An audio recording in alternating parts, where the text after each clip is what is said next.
For you to audition for this character, the Sherminator. And I remember looking at the script and just being like, coming off October Sky, and being like, do I really want to go back into the like teen sex comedy thing? Right. And I was reading, I was like, this is gonna be rated R. Like nothing that had come out in that kind of that generation was rated R. It wasn't something that you made Sure. in that time. And so I was just like, what is this thing? So my manager actually had to talk me into it. I wanted to pass, and she actually had to talk me into going and just take the meeting with these guys. Oh, wow. And I got in there, and the meeting was with Chris and Paul White, who directed the first one, and they were such incredible guys, and just we had such a good time doing it that I was just like, oh, all right, I'm glad that I auditioned. Now, of course, now that I want the part, I'm not going to get it, because that's how it works. Like, Right. You want a role, it's not going to happen. Yeah. But I was fortunate enough that a couple hours later, my manager called and was just like, they offered you the role. And I can't believe that I'm still talking about it. I can't believe that it's like I said before with like the kids and the parents of just like, we had no idea on set. We were just trying to make a funny movie. Sure. There's a bunch of people, like you had like me and Tom and some of the other actors that had been kind of child actors and had been in it for a while, but like we weren't like big names or anything, and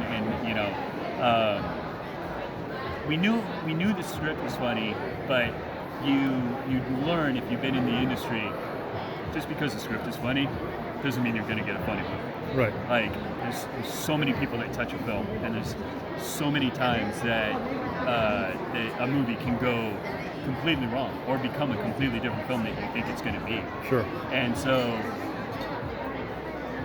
we really, I can only speak for myself, I guess, but I really thought it was just going to be yet another one of these kind of like, teenage sex comedies that'll come out. Maybe some people will go see it, and that'll be that.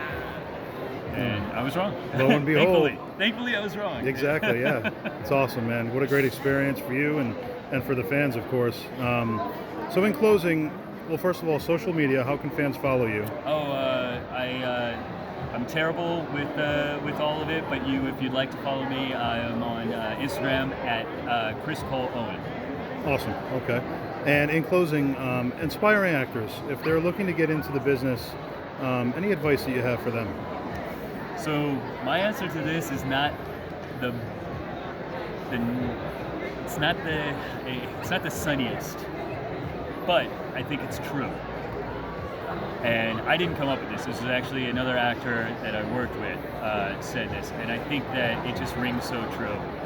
If there's anything else in the world, if there's anything else that you have done or want to do that you think that you will enjoy just as much as being an actor, Yep. you should probably do that instead. Because at the end of the day, I am here because I was in the right place at the right time and had the right people say yes. And I'm not saying that I don't have talent. I think that I can do certain things, and but it's an industry that it doesn't necessarily matter how talented you are.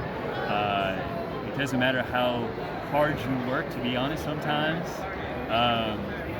And it really is a bit of a crapshoot. And so I definitely agree. But that being said, if it's your passion, if it's what you love, if it's you are willing to give up a lot of things, there's nothing better.